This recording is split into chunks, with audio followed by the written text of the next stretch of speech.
Well,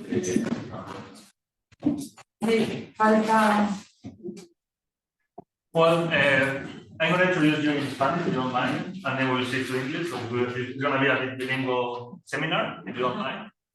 So thank you very much for coming. Welcome to you all. So here we have the pleasure today, we have the pleasure to host the distinguished scholar, Peter Cowhey, from the University of California in San Diego, USA. So we invited him to come to your institute to give a lecture about managing the world economy in a time of digital transformation and strategic change, or the risking, maybe. No, we're going to talk about that, which concerns us quite a lot from the South American perspective of global politics, because of the rivalry between US and China, right? So we're like in the middle of the sandwich, so let's try to find out how to navigate these hard times, right? We are in the middle of the sandwich, not being the jam, because the ham, because if you're the ham is not too bad. You say that, you say that. So Peter Cowhey is a political scientist. As I say, no, he is the emeritus dean of the School of Global Policy and Strategy of the University of California. Also, he is the director of the chair of Political Communication and Technology Cátedra. And well, he's a specialist in trade policy and foreign policy of the USA concerning issues of information and communication technologies.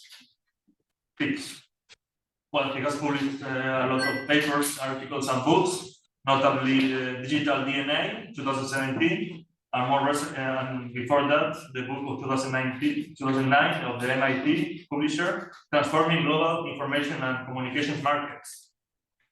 Also recently, we were talking about that just before the seminar, he has collaborated in a research group trying to map, to give some clarity to the US investment system in research and development. And also he has collaborated with the European Union Research Institute in topics related to strategic autonomy and green energies and green supply chain, the green supply chain. So I was reading his, he sent me a report who was published in 2020, 3 years ago, about US-China technological competition, that if I understood well, this report has been the source of inspiration for the current Biden administration policies in trade restrictions and investment in technology and industrial policies in domestic economy. So it's a pleasure to have you here, Peter. Thank you very much for accepting the invitation. And I think it's very important to have a scholar like him who will mix his experience as a scholar analyzing this phenomenon and also an experience as a practitioner. He was also advisor of the Obama administration, if I got it well. So I think it's very online with our policy in the institute to have like these two fields, one in research and one in the practice of diplomacy and public policy, and try to mix them up, not to think both fields as separated.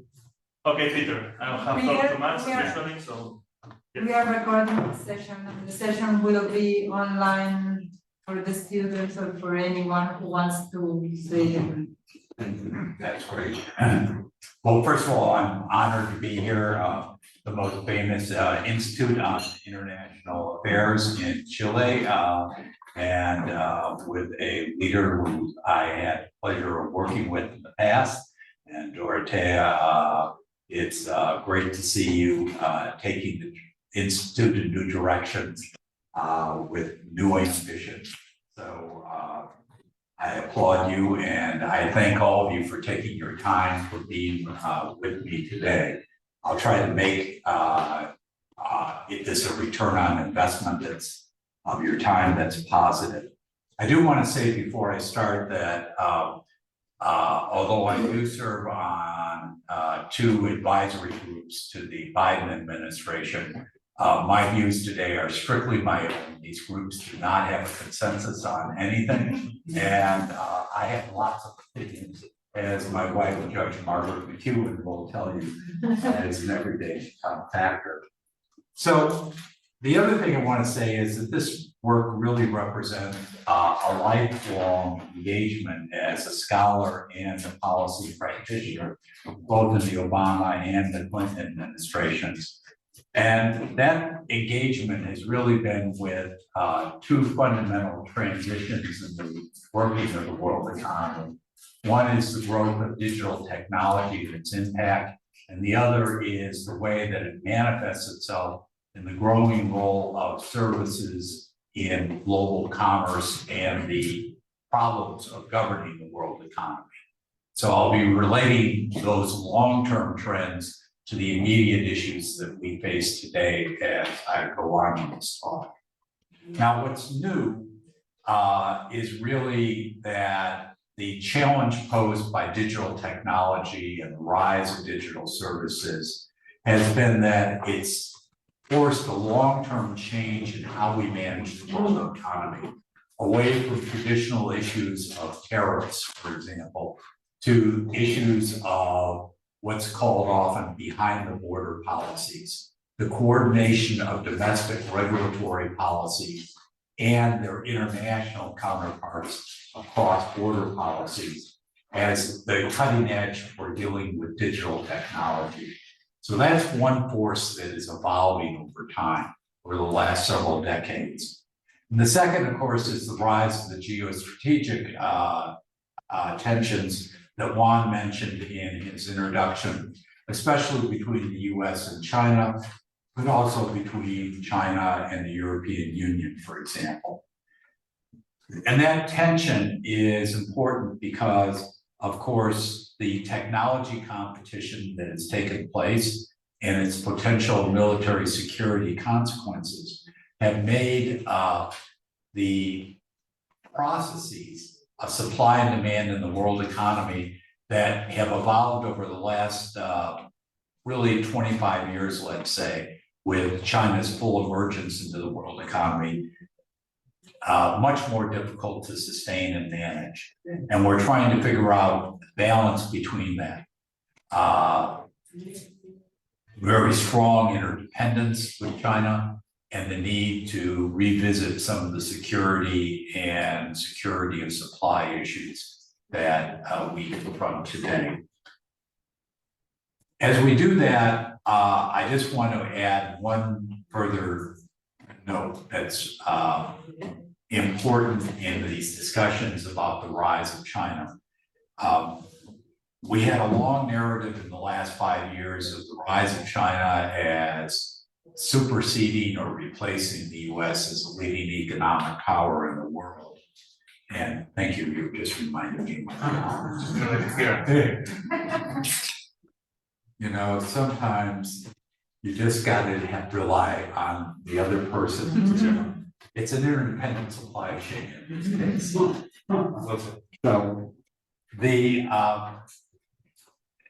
in hearing this narrative of the role of China in replacing the US as leading world economic power, it's a serious discussion, but it is also an exaggerated discussion.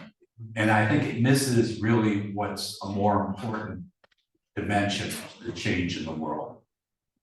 The US, after World War II, the devastation of World War II, commanded over 40% of the world economy. That was never going to be sustained. If the rest of the world was to be prosperous, that had to change.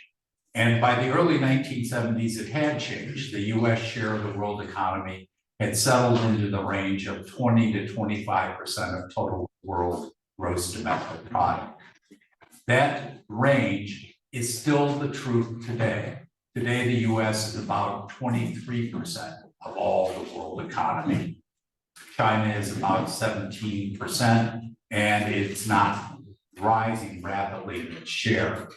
That's a tremendous change for China, but it is important to understand that that central role of the US in the world economy hasn't much changed in its total standing in the last 40 to 50 years, all right? But what has changed is that the capabilities technologically of many other countries outside of the traditional wealthy countries, Europe and North America, has changed.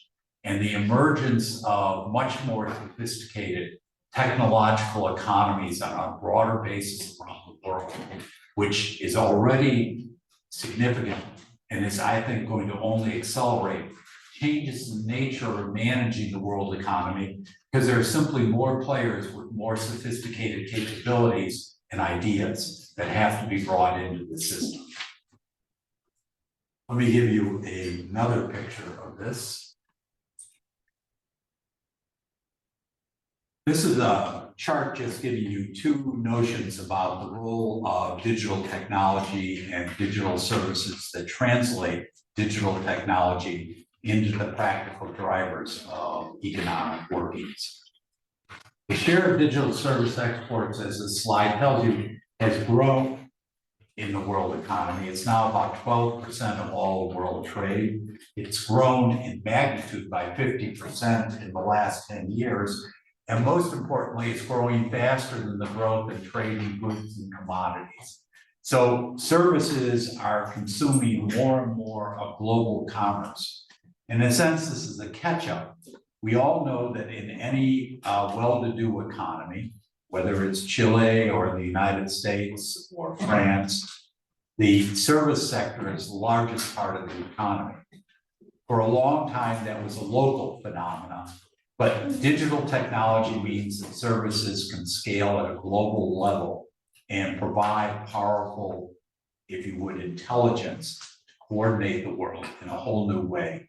And that is only going to become a larger factor in how the world economy operates. And at the same time, digital technology is already the single most important economic sector outside of minerals and agriculture. It's about equal to 4.5% of world gross domestic product. It's growing faster than the world economy as a whole by a considerable margin. And it is already much larger than the traditional manufacturing giants like automobiles. So what's occurring is that digital technology is taking a larger share of the world, and the services sector is taking a larger share of the world. And those are factors that have to be accounted for in any country's economic strategy for prosperity.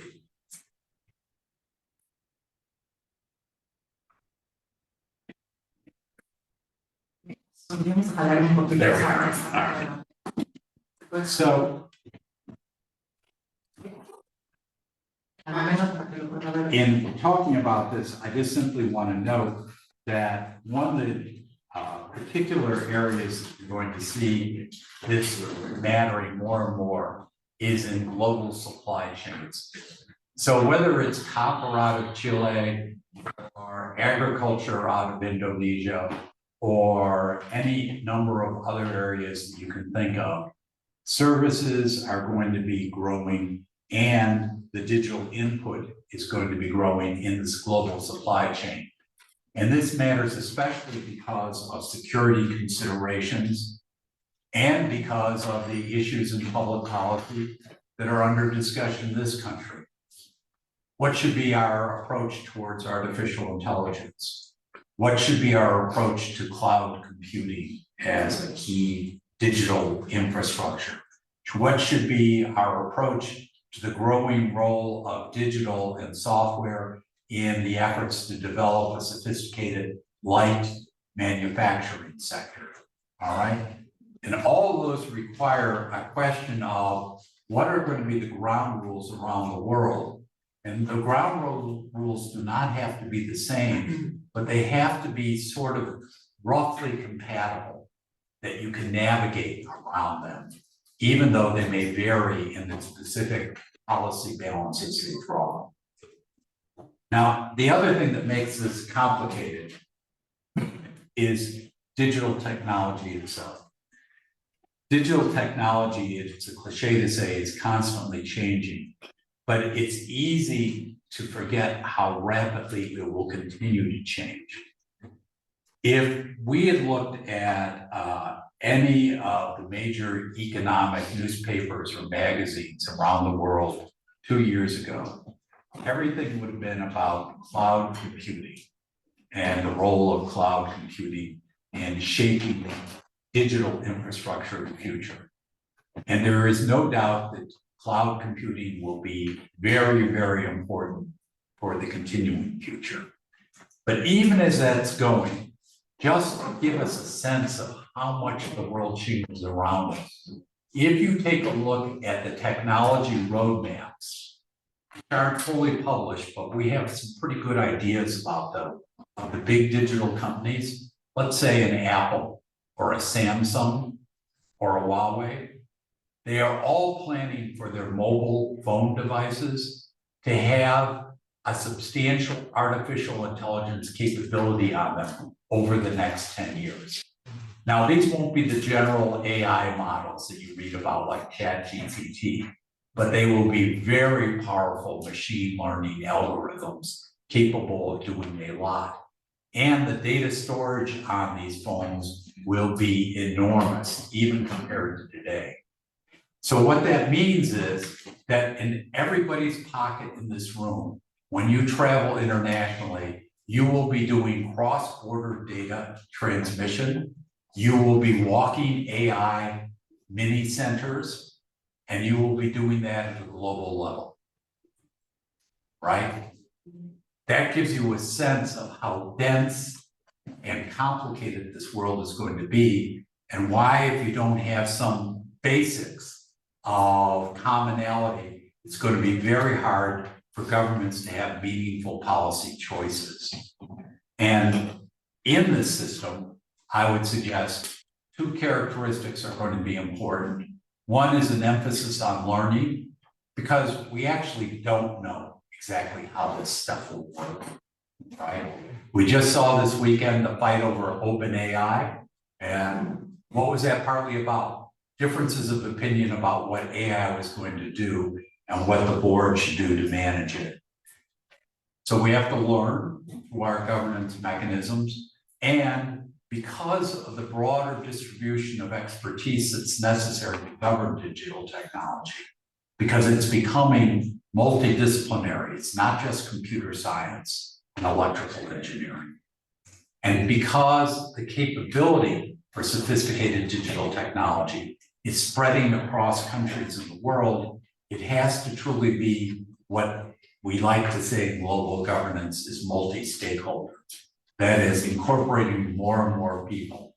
The early roadmap for this in global governance is internet governance, which isn't perfect, but which incorporated a far wider range of expert stakeholders than we had in traditional international economic organizations.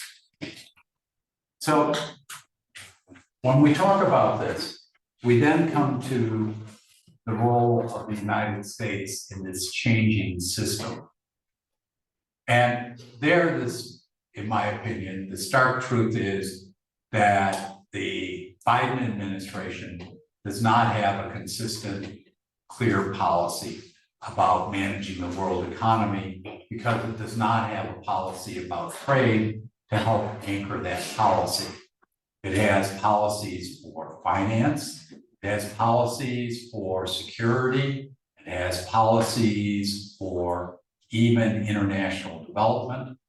But the link of how you govern the broad flow of global commerce for a country like Chile, where a large percentage of your GDP is tied up with trade, where you have low tariff barriers, is not clear at all. Secretary Yellen at the meeting of APEC the other week said that, of course, the US wants to increase international trade and investment while creating a level playing field for American workers. The problem here is that that level playing field for American workers is actually kind of a veto point for saying no new trade deals. The second thing she said is we should bolster economic resilience by friendshoring. Friendshoring is a way of saying that supply chain security should also lead to some degree of redistribution of where we produce goods and services, right? The movement out of China. But what does that actually imply as a practical matter beyond talking about it? That question is still in the air. And third, we should cooperate on areas like global climate change and economic policy. which is perhaps the clearest wish in the three in this list. But after Secretary Yellen said all this to her fellow finance ministers, the following week at the APEC summit, the US announced that the Indo-Pacific Economic Framework, which was the invention of the Biden administration, that the Biden administration had decided it wasn't ready to make any decisions about one of its principal pillars, that is foundation points, namely trade. So the Biden administration is caught in an internal paralysis on trade policy that is affecting everything else that they do, whether about supply chains or security. So another way of taking a look at the Biden administration policy is that, in a sense, what they want at the World Trade Organization is the status quo. Don't change much. Maybe have a change or two, but be very careful about it. And the reason is that, as you all know, the World Trade Organization has rules about most favored nation and non-discrimination that mean that any changes in the WTO may include benefits for China, and the Biden administration is nervous about that idea. However, they don't want to see a tariff war. Despite some of the tariffs that President Trump imposed and President Biden kept, in general, the Biden administration would like the current low tariff era to continue. So the status quo at the WTO sort of maintains that system for them. Meanwhile, in working out trade policy, you have two powerful forces, much more powerful than when I was at the US Trade Representative in the Obama administration. One is the role of organized labor, and the US Trade Representative, Catherine Tsai, has basically said that she believes that US trade policy should be reinforcement of our labor policy and the strengthening of unions. And second of all, a much larger role for progressive groups who are skeptical of big technology in the making of policy. Now, their principal stronghold has been over in places like the Federal Trade Commission on antitrust policy, but now they have spilled over into trade policy with skepticism about many of the positions of the United States for the past 15 years on how to deal with digital technology. So those two groups have increased in influence, and working out the role inside of trade policy is going to be a major challenge. So that skepticism about traditional trade combines with the tensions with China and the geostrategic tensions with China. And they've led the Biden administration to really be interested in creating what I think of as regulatory and supply chain clubs. That is, small groups of countries who will work together to somewhat coordinate the regulatory policies on some issues and work on diversifying and securing supply chains. Now, an example of the effort to get regulatory coordination was the recent statement of principles in Tokyo about artificial intelligence, and then the broader statement by the Biden administration for the US that followed that, but was explicitly linked to the Tokyo Declaration. The good news for a country like China, for Chile, is that those principles are pretty much ones that Chile has bought into in the recent times. So there's nothing controversial there for you, but they're also very broad in general. And what they mean in practice is still very much up in the air. Second area that they've been working on in the supply chain clubs is really technology export controls, trying to get a coordination on the agreement on the limits of technology availability in certain fields for China.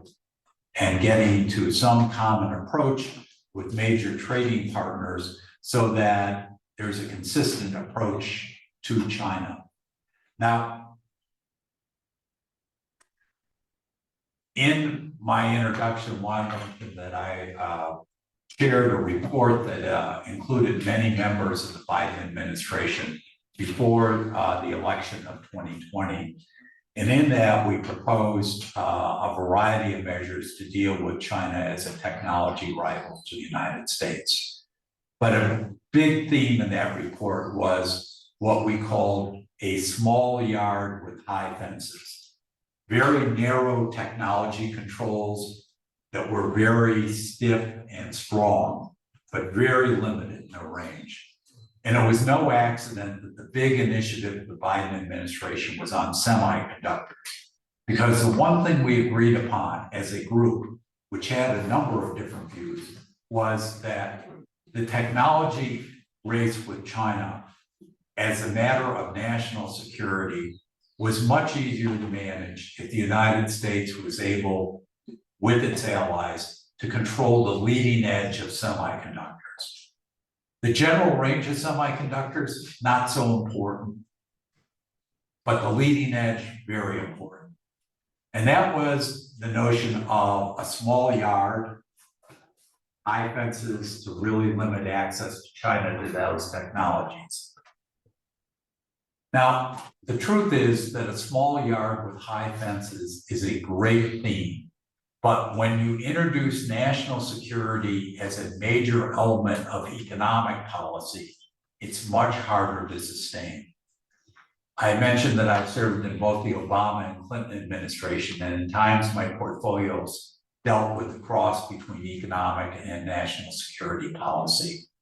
And I will tell you that those discussions in the process of making policy, where the government departments, whether it's commerce or trade or treasury or state or defense or the Central Intelligence Agency, become much harder when security is a major element on the agenda, because the security agencies control certain knowledge that the economic agencies don't have. And their job is to be afraid, to be worried about risks. And the job of the economic agencies is to say, should you be that worried about the risk, and consider the cost of that risk. And those discussions become complicated, and it's one reason why these narrow yards and high fences tend to expand over time. And so that's one of the things that is going to be a challenge for the Biden administration, even though they're trying to maintain this path. The thing I want to point you to is that the semiconductor controls have already extended to cloud computing, which is the standard commercial capability for the world economy today for big data movement. It does not cover all of cloud computing. It only covers the parts of cloud computing with the most powerful capabilities. But it tells you that the certification and security reviews of cloud computing in global services and supply chains is going to grow over time. And that is going to be a challenge for managing the world economy. I'll return to that later, but I think that that is a key takeaway from thinking about the trends for the future. The other things that are occurring, of course, is that these supply clubs are talking about harmonizing national policies. You saw this in the debate between the US and the European Union over the effect of the US subsidies for electric vehicles that essentially cut out European car makers' electric vehicles when you first read them. We solved that problem in private negotiations by declaring that vehicles made by BMW that were leased to American consumers weren't excluded from subsidies. Now, why buying versus a lease makes a difference for national industrial policy is purely something that you've got to look at and go, okay, It's what's known as a loophole, a way of getting around the policy that in fact is very awkward. I own a BMW. I don't own one. Who would own one nowadays? You lease everything. So they've opened a large loophole. But these sorts of discussions are part of the work of these regulatory supply clubs. And we should see more and more business being done in these places. And finally, these clubs are the places where security and data certifications, whether for privacy or the fact that data has not been corrupted by cybersecurity attacks, et cetera, is going to be developing and taking place. So these clubs are going to grow and grow in importance. So I don't presume to be able to say what the national policy goals for Chile should be. I mean, you've had enough of Americans doing that down here over the decade. I'll just state what I assume are some minimum starting points that from where you will go, however you decide. The one is that you want to grow on a fair, non-discriminatory, and inclusive economic terms. And I'm assuming that in your goals, you're going to, as a very well-managed and sophisticated economy by global standards, recognize that digital technology and digital services are part of the long-term trend of the future of growing importance in Chile. And so you're going to have to address these issues squarely over the long term in your global economic strategies. And I assume that you want to do all these strategies in a way that are compatible with other goals like climate sustainability or personal privacy. And in doing that, I want to stress that you can't make any of these decisions without dealing with this growing level of security considerations in managing the world economy. So here I want to get to what I consider to be good news for Chile. It's easy for me to be optimistic. You've got to do the hard work and you've got to deal with crazy US regulations, the rest. But I want to lay out a vision of at least some opportunities. And the first, it begins with just an economic observation. There is a lot of discussion, it's the dominant discussion about digital technology, that the effects of big economies of scale in digital technology and network effects, the more people you connect in an application or a service, the more valuable it is, network effect. That these things are so powerful that the big digital giants tend to eat up everything in the expanding digital world. In fact, there are two things that are true. One is that network effects and economies of scale do matter in the digital world. And number two, they don't eat up everything because you simply can't digest it all. Not only can't you digest it all, in fact, what makes you really good at big stuff makes you less good at more narrowly targeted stuff. That is a matter of the trade-off that you always find in the organization and management of organizations. And if you study the big digital platforms, there is much story of really being good at their core original competence and not being so good when they try to do other things. So there's space out there in the digital world for innovation and competition at a global level. And the second point is that the emphasis I've been putting on cybersecurity and export controls and security means that we're going to see much more importance for these arrangements about how we regulate global supply chains, including both efficiency and innovation and security. And therefore, I think that one of the things a smart country like Chile has to deal with is being members of what I think of as safe haven regulatory clubs, a safe place to do your regulatory choices. I'm going to talk about that in a moment. First, I want to talk about that opportunity in the digital world. People have tended to ignore that in the digital world, there is an equivalent to what Germany in manufacturing has in production. And that is in Germany called the Mittelstand. Those are the medium-sized and small firms that are the suppliers and the specialists for the big manufacturing giants like Siemens or Volkswagen. And it's actually in the Mittelstand that you find the bulk of employment and growth inside of Germany over time. In the digital world, there is an evolving digital Mittelstand. And in here, there is opportunity in digital service applications, whether it's payments or e-commerce, and specialized digital infrastructures. Not just the services on the infrastructures, but the actual infrastructure itself. Because doing everything doesn't make sense at a global level for digital giants. I want to give you an example. These are 3 companies that are in the business that are called digital content delivery networks. Now, digital content delivery networks are something that most people have never heard of.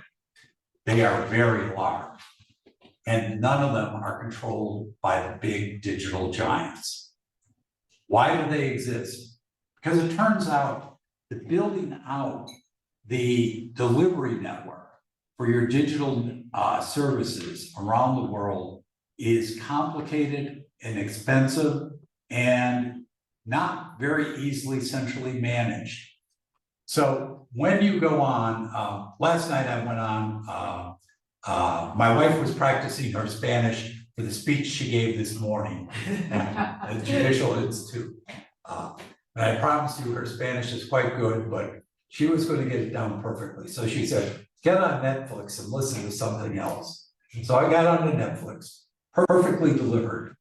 That Netflix was not delivered by Netflix. It was delivered by a digital content network, which specializes in taking and storing the digital products of Netflix at the edge of the network around the world so you get fast, rapid response times, okay? And it's customized around the world to meet local conditions.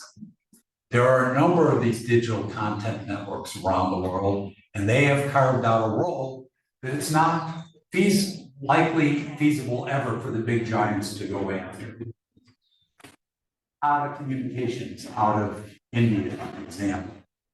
So this is infrastructure, pure and simple, but it's infrastructure that reflects the fact that in a world of digital infrastructures, more and more complexity means more and more specialists. In the United States, if you looked at mobile communications, this device and our big networks that you've heard of, like AT&T doesn't own a single cell tower in its network. It's provided by a company called American Towers, which specializes only in knowing how to build towers everywhere under local regulations for siting and placement. That's its business. It's not worth it to AT&T to build that part of the network. So this is growing as a phenomenon in the world. And it's going to show up in mining and manufacturing. I'm just going to mention a few things that are listed here on the slide. I'm not going to go through them. But in the supply chains of the future, we're going to move to much more truly real-time adjustment of supply and demand forecasts and orders. We're going to see real-time technology adjustments in the system because guess what more and more of even the most basic earth-moving equipment is controlled by? It's digital software, right? Underneath GPS guidance systems, right?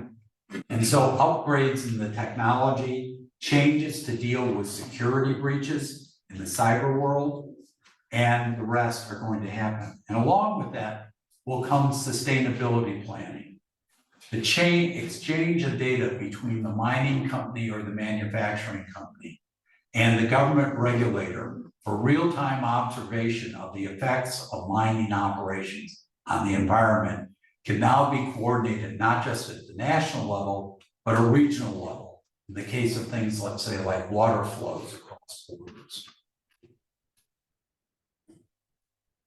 And for small and medium-sized manufacturing firms, customers recruitment, finding customers outside of your home country, and engagement through certification and supply chains or customizing your products and services is going to become much easier because it'll be cheaper and there'll be real-time response. Let me give you two examples, both of which are already well established. Here's one, global supply chains. Don't think cattle, think wine, think agriculture of any sort that you do. Today, if you are exporting cattle around the world, the way that you get a premium for your cattle and move it quickly is that all cattle is now networked. And the network cattle carries a security and health certification with it. And they are in the same supply chains around the world. Here's another one, very simple. Type 2 diabetes, as populations get older, becomes more common. Monitoring diabetes becomes a more important thing. This is a picture of smart socks on your feet that actually monitor your diabetes. And they are done by a specialized manufacturer who has just figured out a way of combining sensors and software and secure storage of the data on a way that allows them to serve several regional markets. So what I'm suggesting to you is that if you deal with the issue of diversification of the economy and the upgrading of value added, these inputs are going to matter more and more. And now I get to my last 3 points. The first is that to be secure in this world, you are going to need, I think, to have an independent voice in this multi-stakeholder world that is credible about the safety and security and privacy regulations in supply chains. And I think that one of the smart things that Chile has done with Singapore and New Zealand recently was the signing of the Digital Economy Agreement. Because I will tell you as a US negotiator that highly skilled technocratic groups in middle income countries are actually valued by the biggest players because there's a point at which they're better at what they do and know about than you are. And they can be smart enough to figure out how to meet your security needs, et cetera, but do it on their terms. And that's why I call it a regulatory safe haven. It's one under your collective control, but it's credible to the biggest players in the world economy, and it gives you a voice in shaping the future of these systems. On top of it, these regulatory safe havens don't carry anything like a WTO obligation. The United States could certify the cybersecurity of the supply chain certified underneath the Digital Economy Agreement. It could say, if it moves through that system's rules, we're satisfied, it's secure, it's private, et cetera. And it doesn't mean that it's certifying China meets those standards. And thus it allows for selectivity, and that's what I mean by a club.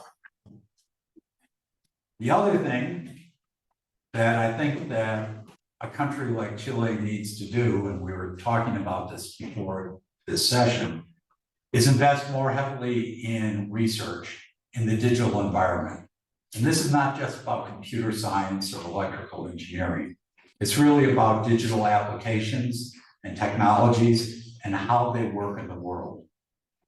One of the things that's really interesting to see about all the rhetoric about artificial intelligence was that Google actually had a harder time figuring out how to use artificial intelligence in its systems than Microsoft, which had started with the proposition that particular pieces of AI fit into LinkedIn or Word or PowerPoint or Excel in very particular ways, and thus could upgrade those experiences without having to solve the problem of what to do with general AI. For countries like Chile, there are many types of digital applications and services that can be discovered through research across a broad range of technology and economic, social contexts, including public services. And that investment, done collectively with other research universities in South America and Asia, should be part of a complement to the regulatory safe haven, in my view, and one of the highest return possibilities for a University of Chile. And finally, it seems to me that your vision for these regulatory safe havens has to be expanding over time. There will be growing challenges simply because we don't know what's coming next and the technology is changing. But these are strong bases of growth, and the growth of a truly vibrant set of independent players capable of dealing with the sophisticated needs of the giants, but also serving the real needs of economies and societies different than the giants, is the challenge of having a more inclusive and fair world. So thank you for your attention.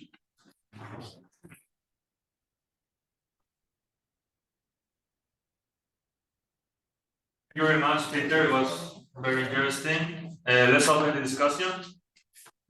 Any questions? Thank you. Thank you, Professor Cowhey, for this very interesting presentation. A very good summary of the main ideas behind the trade policy nowadays in the US. I have a lot of questions, but I will just focus on a few ones. The first one is about your view about the current policy or trade policy of President Biden. You said that there is no clear view about what is the government trying to do. But in that sense, I would like to hear your ideas or your suggestions about, for example, the last speech of Jake Sullivan, one of the last discourses that he gave, considering specifically the new trade policy of President Biden, was very critical to the previous governments and also trying to show an alternative view of trade policy. I don't know if, as you said, maybe this is just on the discourse, but not in practical policies. But at least it was a very interesting discourse, speech, considering that it was so critical to the British government and also to liberal economics in general. And this is related also to the current USTR, Catherine Tai, that have also focused on this similar, at least rhetoric about the trade policy. And I don't know why you didn't mention the Inflation Reduction Act, the CHIP Act, and all these trade/industrial policies that President Biden has been trying to implement. I don't know how successful they've been, but at least as we read it from Latin America, they look like these massive policies, about or with the goal of using trade policy in order to increase the productive capabilities through a strong state intervention, which is something, again, quite different from the typical trade policy of the US, at least from the 90s. That is one question. The second one, second one. It's rhetorical. We're gonna have to invite you next year. I'm very interested about the DIPA. I completely agree with you about DIPA. Let's see what I'm going to think about DIPA if China enters, in South Korea and all that. But I agree with you that nowadays DIPA is a very innovative agreement. But okay, I will just focus on that question. Maybe then I can ask one. Okay. So you have lots of questions and I don't have many answers, but we'll see how we do here. Let me start with the industrial policy part of this. Over my many decades of working on trade policy, I have been a supporter of limited industrial policy. My view is the trade policy and industrial policy, properly done, are not big enemies. And I think the CHIPS Act is a good example of a good industrial policy. It was targeted, had a very clear problem, one where the private sector was not going to come to a solution on its own, where an investment of resources for reasons of national security, but also general technological health of the country made sense. It's also a good example of the problems of industrial policy if it becomes too general. And you'll notice the example I gave you of electric vehicles, where we essentially had to admit that the industrial policy, which was legitimate in the sense of we want more electric vehicles in the US, but had this other effect, which was trade restrictive, that was pretty drastic. In semiconductors, luckily, the money is so great that everybody is willing to grow by investment for the time being. But where the issues have really hit a problem is on the technology export controls. The US has made more general the range of controls it wants, and the Europeans would prefer a narrower set of controls. So all I'm just saying about industrial policy is targeted for a very compelling reason, properly done, good thing. There are consequences, and if you try to do industrial policy across a wide range of areas, likely to be a real mess. Yeah. All right. Latin America. Second thing, the Sullivan speech and Catherine Tai's policies. So the issue here is pretty deep and pretty hard to solve, okay? We dealt with it when I was in the Obama administration. We added, for example, before we approved the Colombia and Panama free trade agreements, additional labor safeguards. But you fundamentally have a difference in wage and work structures between economies that are lower income and a country as rich as the United States.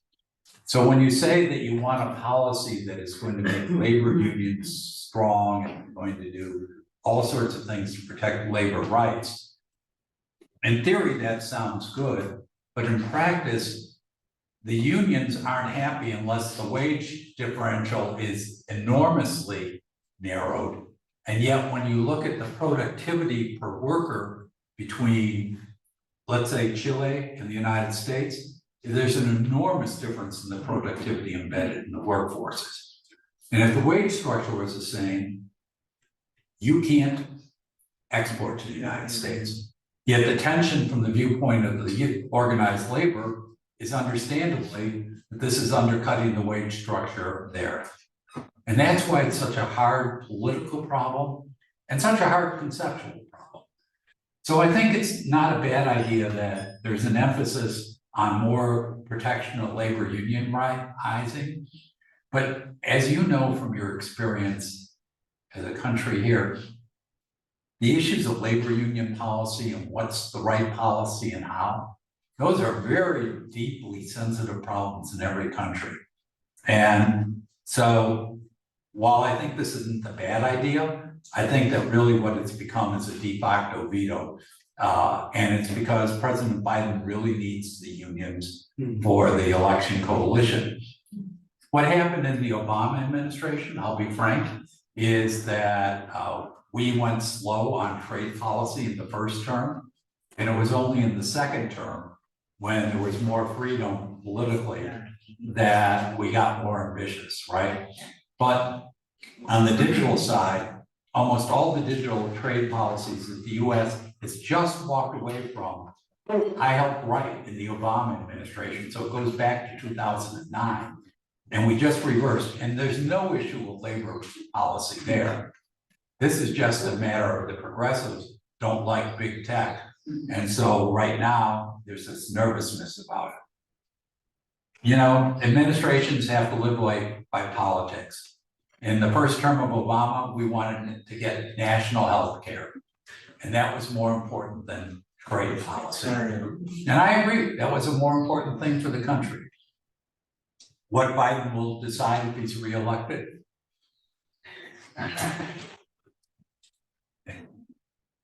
Okay, more questions? No, then? No, I also have the one of the Inflation Reduction Act. But also regarding the friendshoring, I would like to ask you, because we were expecting to see a very high level of friendshoring, and without the Latin America, we'll have a special place in it. But really, if you see the numbers, we haven't seen Right. a lot, so, and I think it's also related to Inflation Reduction Act. So I think that this friendshoring discussion, you again have to distinguish a couple of different factors. The World Bank has a very good study that has come out that says, in effect, that supply chain rebalancing in general has not happened globally. It's relatively minimal, and the degree that it's happened so far, much of it is moving final stages of production out of China and to places like Vietnam and India. It's not moving the bulk of the Chinese activity out of China yet. Will that happen in a few areas, selectively of moving out of China? I suspect yes, the security pressures will be great enough. And the Chinese are actually not making the problem easier because their policies are not conducive to confidence by foreign investors. So that's the first point. The second point is, to me, the more interesting one, which is, I will say, because of some of the other committees I serve on, you come to realize how limited are the resources of the US government for actually trying to manipulate the supply chains by financial means. The number of US dollars available overall are relatively small compared to the task of really trying to substantially reshore. So that's a financial limitation. Second way you could do it is by giving some form of preferential access to value added out of places, let's say like Chile. For example, you might write the rules of origin to say that rules of origin will count as American content that comes out of countries certified in supply chains. Now, whether that will withstand a WTO challenge is an open question, but I could imagine trying it. And the WTO doesn't have a dispute settlement mechanism that's working anyway. So you might get away with it for a few years, right? While things get changed. Once they take off, maybe you don't need it anymore, right? But doing that is very hard, because once you do that, you walk back into the issue of market access, and the market access commitments are what the Biden administration is still nervous about. So I do expect that security and data privacies and some other regulatory policies like health will eventually give incentives for some type of friendshoring. But how big the push will be is hard to calculate at the moment, because it's hard to know how big the incentives will be. But I think you should watch it, and I think that frankly the US should be serious about it. We say in the Summit of the Americas we want to do more, but we haven't offered much in truth. But we are not going to have an appointment of a judge to the WTO with Biden. Well, first of all, I'm in no position to know. Maybe they have a secret plan. But let me just say that in the rumors that live in Washington day to day, I haven't heard any strong rumor that there's going to be a judge there. And if they could come to an agreement about a revised set of rules for dispute settlement, it might happen. But it's not clear that there's a political consensus at the WTO on what a revised set of rules for dispute settlement would be. And it's certainly not going to happen quickly, right? So therefore, I'm a skeptic in the short term. And I should add that I am a skeptic about many things in the short term, but I'm actually an optimist in the long term. Things do change. But which long term, because in the case of long term, I've reached an age where my long term is more like medium term.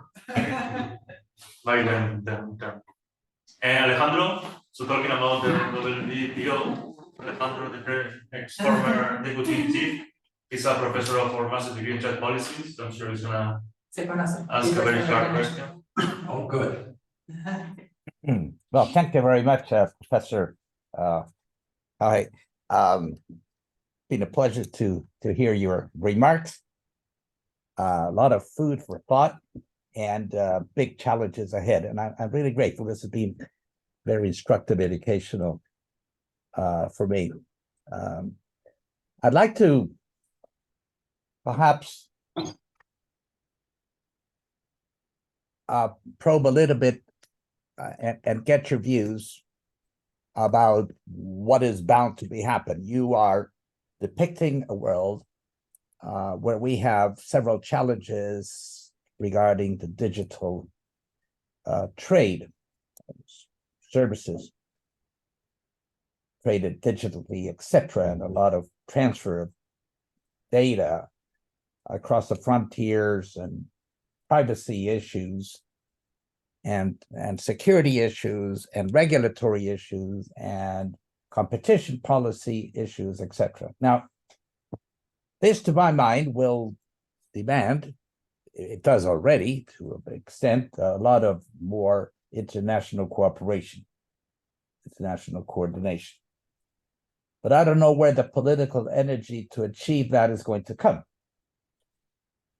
As you have pointed out, the United States, these are not your words, these are mine. As a matter of fact, the words of a friend of mine, a political scientist in US, Craig Van Grassen, says the United States trade policy has been a case of dereliction of duties.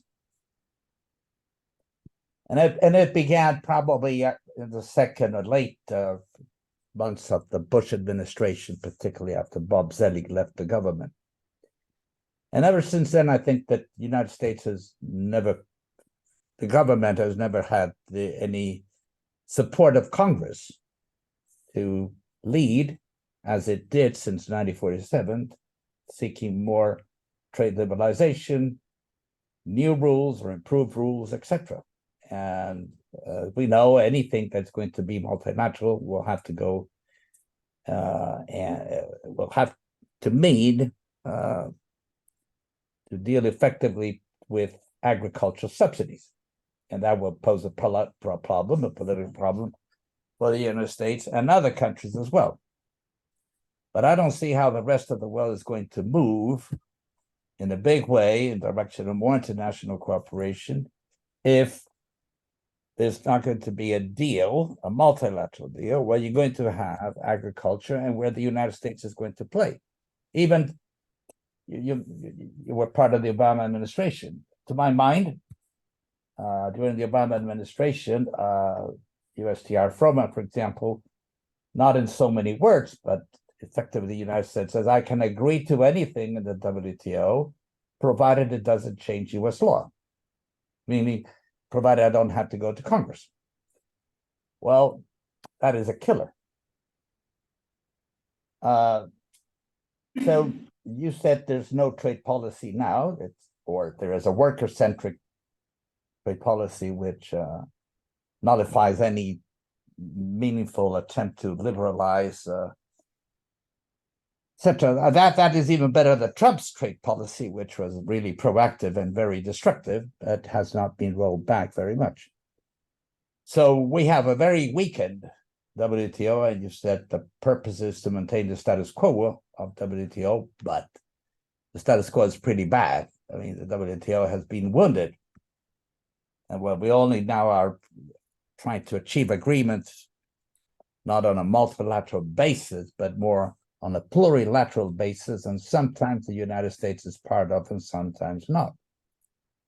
And even on questions of electronic commerce, recently the United States pulled back and took away some proposals and so that it had made before. That did not please the industry, as I understand. So IPEF and others is a poor substitute, and I don't think it will get the kind of coordination and cooperation from others in a meaningful way, except perhaps when it comes to security questions, because then there's an overriding interest, and the United States are presumably is going to have the cooperation of Australia, the EU, Japan, Korea, and others. But that will not probably be very significant into the trade gains to be made. So we are in a very complicated dilemma here. How is it that we're going to get a new Pareto equilibrium, if you will, without this leadership, or without the United States being an active participant in multilateral cooperation? Thank you. Well, we don't disagree much. It is a serious problem, and I don't see progress at the WTO as being easy. I think the WTO can try to be an idea generator in a broad sense, showing how initiatives, for example, on green supply chains could be trade compatible.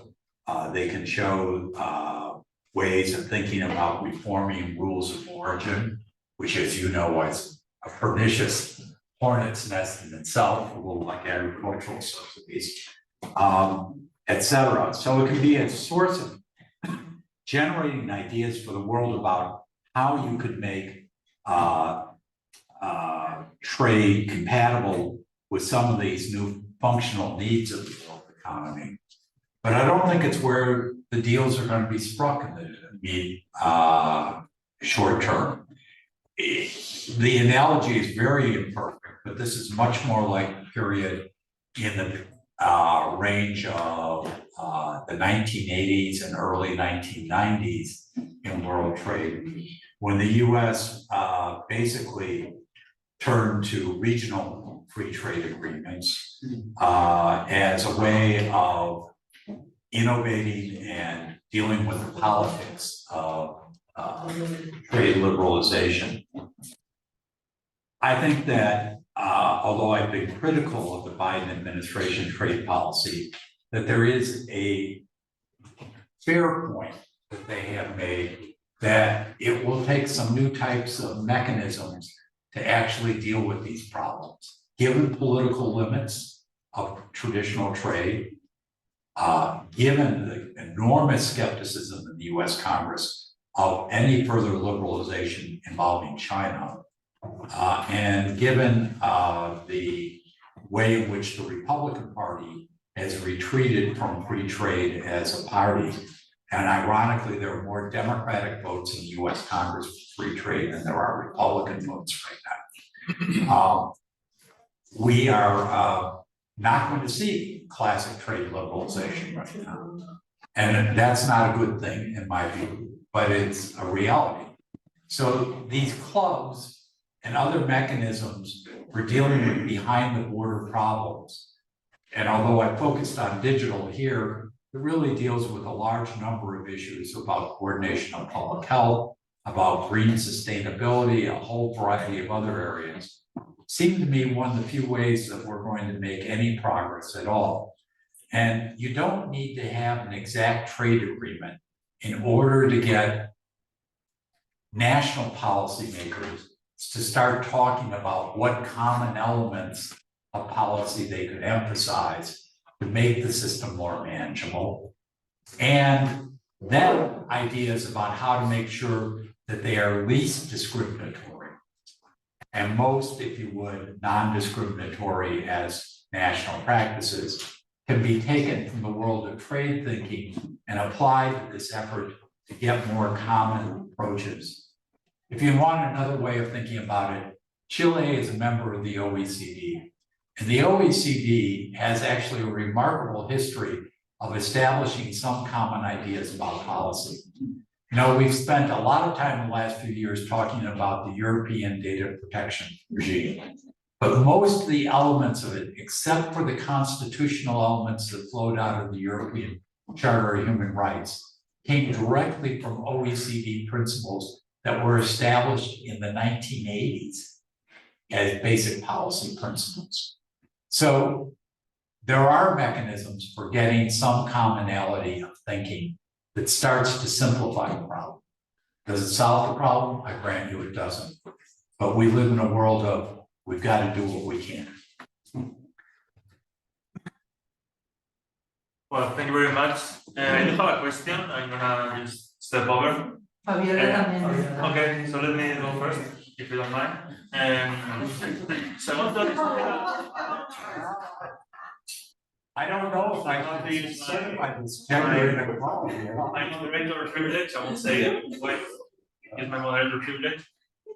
Yeah, because I don't want to miss the chance to ask this question to someone like Peter. It's a huge privilege to have you here. So it's about trade policy. We were talking in class with my students last week about the chip war, semiconductor restrictions. Yeah. So I have two questions about that. First, do you think this concept of weaponized interdependence is popular right now in the US academy or not? Because I feel like kind of attention, no? Because in one way, like in the report you sent me of 2020, you talk about the US must lead the industrial standard definition about this 5G, biotechnology, artificial intelligence. But here today we listen to a much more nuanced approach, talking about like some kind of multilateral resist, no? Like stakeholders, expert coordination, supply chain clubs, etc. No? So I don't get it. So how this interdependence is not really a weaponized interdependence. No? I miss something in that reasoning. Okay. And the other question is about more factual, because right now in the US, like the feeling is that the chip embargo, because it's an embargo, no? The chip embargoes are working in China. It's really the US is winning the race, the technological race, or not. Because see like a lot of contradictory information, like there's a lot of noise in the media, right? And we have this Huawei phone, who apparently was like amazing, but then we discovered it's only 5 nanometer chips instead of 3, like yours. So it was presented like to the public opinion, like something like the new Huawei 60 Mate 60 Pro, so that, Right. like it was like the proof that China could resist the negative effects of American embargo. And then it wasn't. The experts apparently saw that no, the phone is not so advanced as it seems. The first approach is more like a nationalist propaganda. And then we also read some news about the Baidu, who has the ERNI, the reply to the ChatGPT in China. It's ERNI chatbot, it's like an intelligent chatbot, who is now Baidu is buying chips to some local provider instead of NVIDIA, which is a US Taiwanese based company, etc. So these two questions: what do you think of this weaponized interdependency? Are we really in a multilateral approach, or more like a interdependence that is tailor-made to a unipolar hegemonic rules? No? And secondly, what is the discussion right now about the chip embargo? Is it working? If it's not, defense is gonna go upper, or it's gonna stay smaller? I'll take those in reverse order. So the question you ask is are the chip restrictions, the technology controls working, or are they kind of a foolish waste of time? And the answer is that they are working at the bleeding edge. They are not, as you said, foolproof at the middle range. And let me sort of take what the expectations, I think, of people who wrote the restrictions. They anticipated that China would have 7 and 5 nanometer chips. Sorry, those are just, if you would, the thickness of the chips. Think of it metaphorically that way. This is the test of sophistication.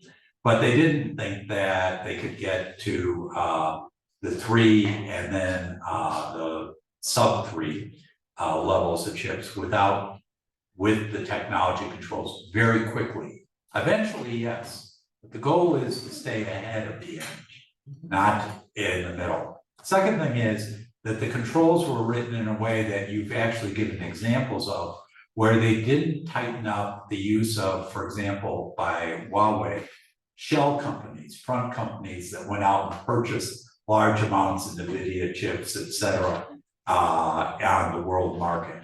And so now you're seeing a further tightening of those chip supply avenues in the rewrite of the regulations. Will they stop 5 nanometer chips in China? No, China will spend the money to get there. But again, the goal is to stay at the bleeding edge, because the real worries are about if it's applied to AI or quantum computing, et cetera, at the bleeding edge. And there, the safety margin is real. It's not indefinite, but it's a stabilization point from US security and economic concerns. Now we get to your question of weaponized interdependence. I suppose that at one level does everyone know this term, weaponized interdependence? It came probably first from the US use of financial sanctions out of the US global financial system. And the idea was that we have this deeply interdependent financial system, and the US became more and more aggressive about using it to sanction people that, for security reasons or for drug cartels, et cetera. And this has now spread to the technology area. So let me be pretty plain about the technology area. The worry about Chinese technology advances has taken off in the last 10 years because China had a different game plan for technology than the traditional one found across the OECD region, where the division between companies and governments, while not absolute, was a substantial gap. There was really a commercial marketplace technology, and there were certain government areas of technology. And there was a notion that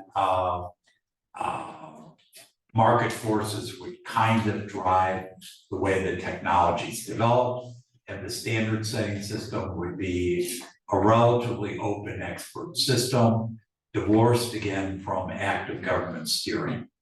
For all of us who were, I would say, too optimistic about the peaceful rise of China, we had hoped that the changes that we saw in the Chinese economy and in its political institutions would not make it into a democracy. Nobody actually believed that, but it would make it into a country with a more authoritarian system that more or less could live within a market-based system around the world, and could live with the sort of traditional practices about security. For example, the South China Sea and how it was managed. What's really happened that is quite extraordinary is that President Xi dismantled the political institutional mechanisms that had moderated Chinese political behavior, and he set a set of goals to be a revisionist for how the world economy was ordered. And the United States took a look at that, including our leading experts on security and economics, and we said, we don't buy it. This we are going to object to, and we're going to restore the sense that China cannot do that. I want to give you an idea so this isn't too abstract. I did a study of semiconductor subsidies a few years ago, around 2017, comparing the US, Japan, China's subsidy levels for semiconductors. The subsidy levels in China were about 20 times the subsidy levels of Japan, which traditionally had the most subsidized technology industry in the world. in the OECD world. It was over 50 times higher than what the US did. And the US just took the view, no more, right? And that set off this area. And the fact that China, I'll give you a very mundane example. I'm not going to pretend that US national security intelligence doesn't spy on other people. Obviously it does, right? But it's also true that sitting in 2 presidential administrations with security clearances, it was not the case that intelligence was telling us that Huawei was planning to expand here in this way with these commercial plans. That was not part of the intelligence remit, right? In China, it was. So weaponized is all relative, all right? And I'll leave it at that. So we're actually getting the Chinese models of industrial policy, right? The national security, objective of industrial policy is like the Chinese big to get there. Right, but it's still at a much smaller scale, even though it's big by US standards. And my voice is gonna last till the end. If you have some time more. Well, indeed, thank you very much for your exposition and comments on the questions. And what I was thinking about, digital technologies are influencing our process, products, services, especially with these digitalizations of products and services. So in some manner, is it possible that the regulation of digital trade could have a strong impact in all trade, not only digital issues, because of this conversion? Yeah, so remember that slide where I showed the growth of digital technology as a share of the world economy, the share of digital services in the world trade system? There's one thing we know about the technology. There are lots of things we don't know, but we know one thing. Digital is faster, it's cheaper, and it's more powerful. And stuff that you did with analog systems is going to be digital. And even manufacturing. I didn't present a slide today, but I'll give you an example. If you still use a key to open a door in your house, now the way you produce keys is with a digital guide, right? The value added in a household key is no longer the metal of the key. It's the digital system that guides the control of the cutting, which has made key making much more reliable. The real impact, I mentioned something called digital twins. So here's how an airplane is being designed for the future, just to give you an idea. They used to build physical models of the plane at small scale, then and of course they had big architectural plans. Then they had large mock-ups of the plane, and then they developed the systems in the plane that were all the specialized engines and navigation, et cetera. The way planes are being designed today is you design the entire plane on a computer. You actually write the specifications. You test it against the computer system. You don't do it physically until you've actually built the plane. All right. How could that be true? And the answer is that the digital world can replicate the physical world cheaper and faster, and therefore the amount you have to do in the physical world becomes less. In addition, if you look at major parts on new airplanes, they aren't manufactured, with cutting and all these things. They're printed, right? Now, here's an example to think about.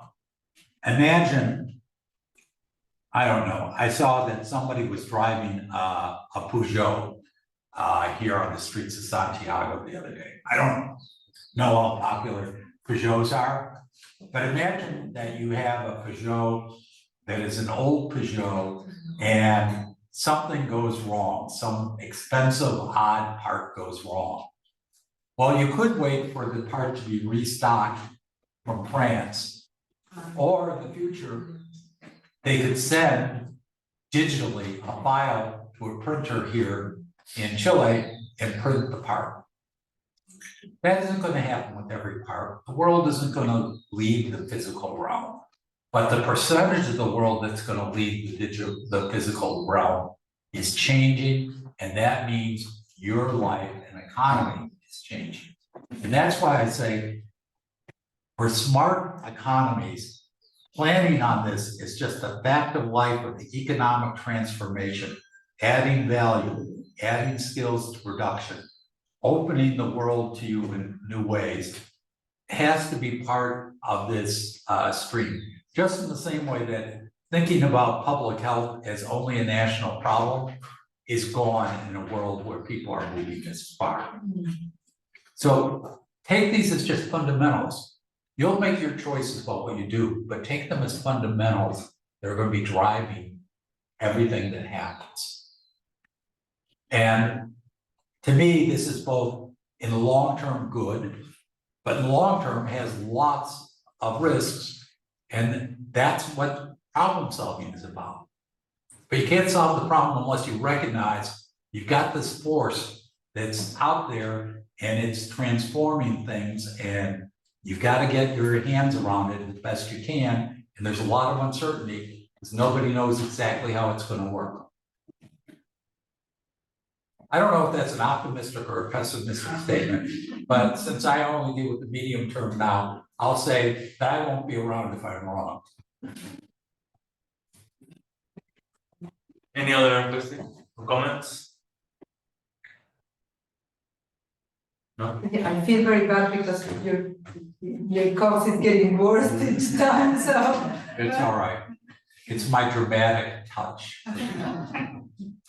And you have to get to the Patagonia, which is more important. Yeah. Sí, muy You have a bien. question? I wanted to ask you about your personal view on kind of off-topic matter. So I was thinking about what you say about border crossing data and traveling from one country to another, and thinking about Cambridge Analytica and the trials against companies like Meta and fake news. So my question is, what's your personal view on the digital era and how it's undermining democracy? And what does this have to do with digital governance and cybersecurity? So, in many ways, you'd be better off asking this question to my wife, who's a distinguished judge and an expert on digital law. But I'll just say, my personal view is that in the year roughly 2010, I was part of a blue ribbon commission that tried to think about digital governance in the world. And the problem that was the hardest for this commission, which had many smart people, was social media platforms. And fundamentally because it goes to the heart of freedom of speech and freedom of expression. And national traditions and constitutional rules about the balance between political, if you would, stability and order and freedom of speech differ significantly. Now, there's a lot of divergence out there. That said, I've often thought that the ability to sort of say we're going to somehow have regulation of speech is not going to work, at least in countries like the US at a full scale level. But what you can do are a couple of things. And again, I wouldn't put a great deal of weight on what I say. But one is what, in fact, started to evolve and has evolved to some extent in Meta and elsewhere, where you develop internal independent review commissions who don't really control the platform. They do have access to it and they comment on it and they make transparent policies and procedures. And in the long term, having the policies and procedures of the platform open for discussion and review is, to my mind, a step forward in accountability in the public realm. I will also say that when people say, well, we should just regulate or, you know, somehow really monitor the workings of these platforms. Do you know how many parameters are in the Facebook platform? By parameters, I mean choice points inside the software. It's over 4 billion. So the point is that the software and the system is so complicated that monitoring it and controlling it in detail is very hard to do, but you can make the general system and how it operates more transparent. And I think that is helpful. The second thing I have always wondered about is whether what we saw in the United States with Fox News could be brought to bear on social media platforms if we got some decent legislation, which is a liability rule. That is, that certain types of falsehoods, repeated and uncorrected en masse, not a lot of individual things, but big socialized, could open you to lawsuits for false information and for libel of others. I'm not sure that that would work legally, but I think that the idea of having a remedy that's available with financial sanctions that is not imposed by the government per se because of that issue of free speech might be a useful correction. But I don't have any confidence in any of those solutions. There are things that you've got to try. I'll say one other thing, which is people often talk about how we used to have a responsible press and media, but that was back in the day when we only had a few deliverers of major newspapers and broadcasts. Right, and nowadays, anybody can scale this stuff up. So it's very, very hard. Podemos darle a Margaret la palabra, tranquila. Yes, sure. Right. All right. Well, thank you very much for taking the time. Okay, thank you very much.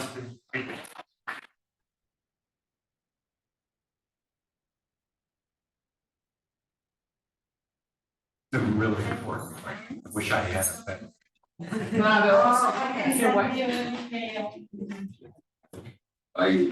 Ahora sí que está Alejandro ahí. Thank you. Thank you for your question. Thank you, and I apologize for not being present. You have a friend in common. Yeah. One of my friends at Georgetown was Rosie Klein. Pero un poco la lógica I don't know if de la persona moda por la raja. ¿No se oye? Sí, pero tenemos una suerte de burbuja la campaña. I told him that you were. Debemos Aparte de la semana ya está. Peter, are you going back to the hotel? Or... I was going to ask my wife what she wanted to do.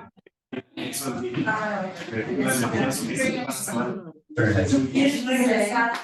Sí, creo que sí. Sí, a lo mejor, entonces les vamos a lo mejor, si les pido un Uber. Es lo mismo. No. Ok, Es más rápido. yo creo que está bien. Sí, pero si ya sabes ahí en la verdad. No tenemos. Yeah, it's a seamless.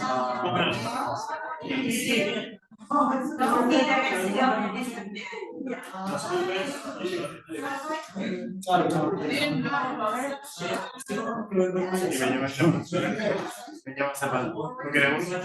¿Tú quieres uno?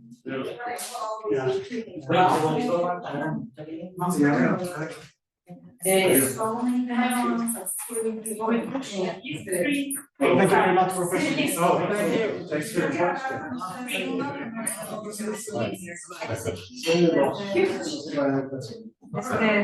And then also, So you're weaponizing defense question, sounds like it's like. Yeah. But as you say, they start. The concept is perfect. It's true. Its position is quite complicated to understand for us. Yeah, no, it is. Really out of the picture. Okay, we're like struggling with the big industry, these products, and then the big issues. Right, well, I believe that in internal decision making in the US government, it's requiring a whole new set of interagency arrangements. Thank you very much. And because balancing national security and economic policy at this degree of intensity, not something we get a lot, yeah. So, It's like you're learning again. yeah. Qualification to the economy. But there are a lot of people, including Gina Romano, who believe that it shouldn't go too far. But where it goes